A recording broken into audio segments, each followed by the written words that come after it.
All right, so as promised, we were revisiting the gears in a video that we can see online, in part to go over copying and pasting frames in here, but also in part to go over have a venue for you to see the frame stuff that I was talking about here, because it probably wasn't translating on the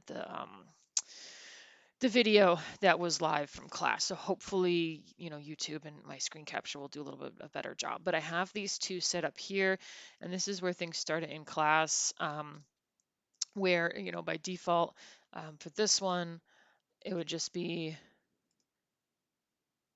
whoops, okay, the starting and stopping, there's an ease on both the start and the stop. Whereas with this one, you can see this is spread out a little bit, and then this is linear. So it stops with a thud.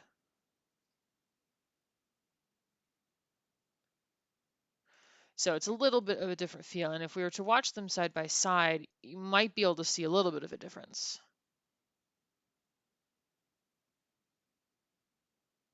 right? You can also see the difference if I have both graph editors open at the same time. And it's not a very, that's a pretty small difference. Now, one of the things I mentioned was, exaggerating things. So coming out here, bringing this out, going here. I have to break the tangents over here because my graph editor is not big enough to see the other stuff. I can kind of pull this out a little bit, break this tangent, and bring it up here so it lands a little bit harder. And again, you can kind of go back to the original and you can see, all right, I did this one a little bit less than this one. And I'm maybe going to see this like flip around a little bit because eventually you can get an optical illusion, basically. Oh, that actually kind of worked. Okay, perfect. So you can see, hopefully on this video, just how this has it still takes a little bit of a second to start up, but once it does, it's faster, and then it lands with a stop. So it's got an ease in, a faster part, and then no ease out. It just stops. And we've pushed it further than we had before, right? And that's the exaggeration that I was talking about, where it's like, go big or go home sometimes in animation. All right, so I can play that a little bit. And I keep selecting only this one so I make sure I'm selecting the right thing. I want to see if there's a way to, nope. I want to find a hotkey to like just break the tangent there, but it's not letting me. There we go. I want to make sure I'm, breaking the correct tangents and not affecting this one. So I'll, make that one disappear, and then I'll reselect it again so I can see these again. And none of these are bigger than this one, which means none of them should look too broken. And then I rewind again. We can watch again. Flips around just a little, like depending on the frame rate of your monitor and everything, you might sometimes see a little bit. There we go. Of that optical illusion. And sometimes that can be not just a matter of like amount of spinning, it can also be a matter of, or like too much spinning. It can be like certain precise amounts do not work very well, and so you have to make it either more or less. Well, let's see now. Yeah. And if we watch just this individually, where it's got like a nice snappiness to it, and it could be pushed further. I don't want to do that right now, but I then go back to this one, and it's kind of bland in comparison, right? Now this looked fine at first. We're like, oh, okay, cool, it's a gear, it's moving.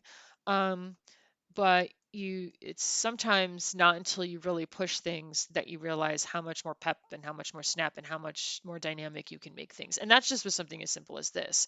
So imagine you have a whole human character and you're adding this level of I guess dynamism to it, where there's sharper changes from start to stop. So if we look at the graph editor, um, there's, you know, the slowdown, and then there's this steeper part here.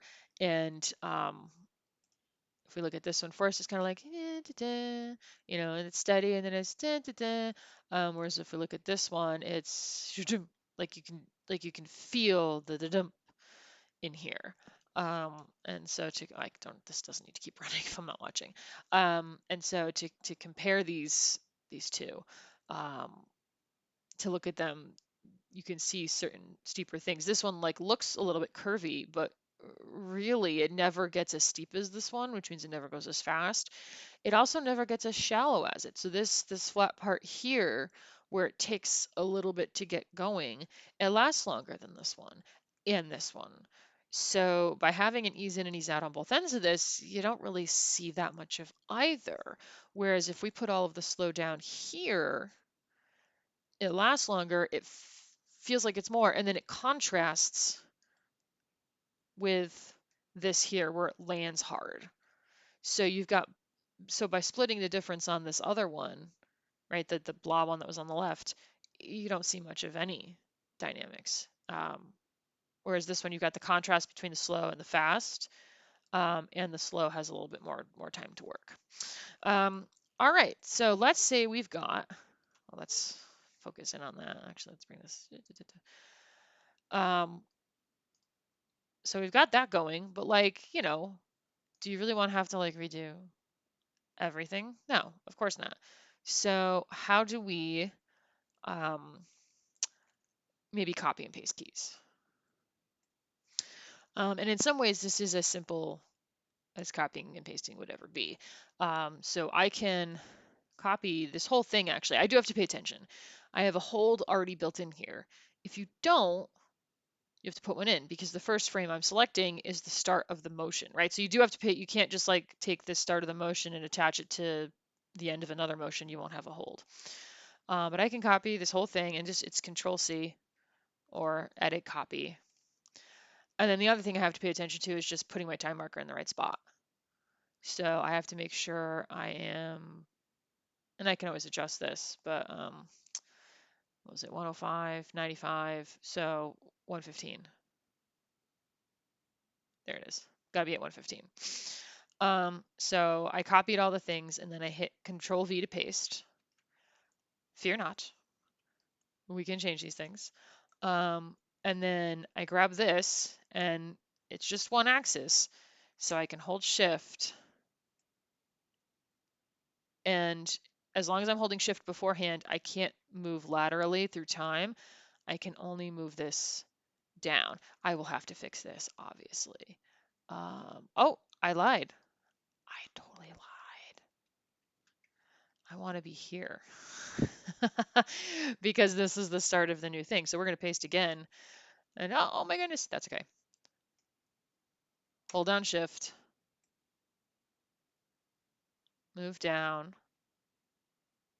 Ooh, and it kind of like wants to snap almost, so that this key is even with this key. And now this flat tangent works beautifully, and this will continue spinning in exactly the same manner it had before. And it just figures out new amounts. It actually goes off the thing here. I'd have to, there we go. I need more time to see all the keys I pasted. All right, so let me review that from the beginning without messing anything up. Um, so I take a look at this timeline and I make sure it's what I want. To be clear, if you're going to be copying a series of things, you want to make sure it is where it's supposed to be because you saw how tedious it was to change 4 rotations. Now imagine you got to do 8, 12, 16, right? So get it like where you want it.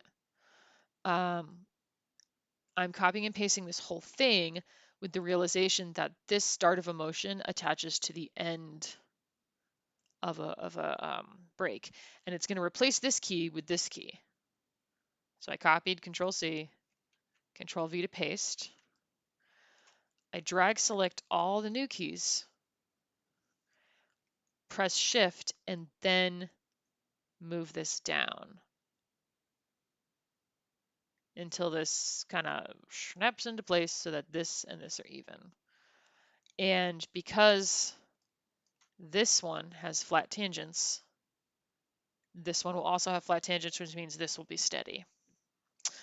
In order to move things, you have to make sure you're in your move tool, which or your selection tool. Sorry, you can be either in your move tool or your basic selection tool, and it lets you do this. If you're in your scale tool, other things might happen. And if you need more time, you grab this, drag it down here, or change these numbers to be further down. And now we have something that's longer. Now, we have to use this copy pasting with caution. I'm just doing this as one attribute, right? Many things you animate will have more than one attribute. So you might have to copy and paste different attributes at different times and adjust them accordingly so that they continue down or across or whatever.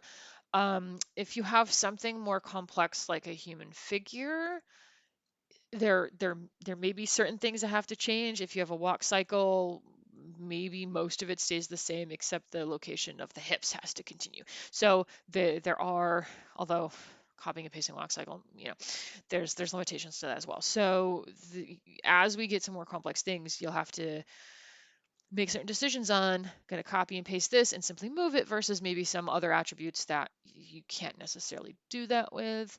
Um, and so you'll have to kind of figure out what you want to do, what's going to be the best for that. But it is essentially just Control C, Control V, just like anything else under here with Edit. There are certain paste options if you needed them, including a value offset or making multiple copies.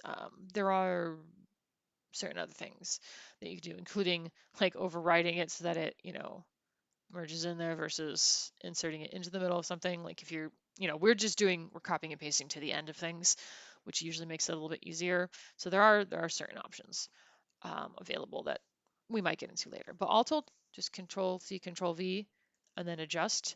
Just make sure you're holding down Shift so that things don't go awry.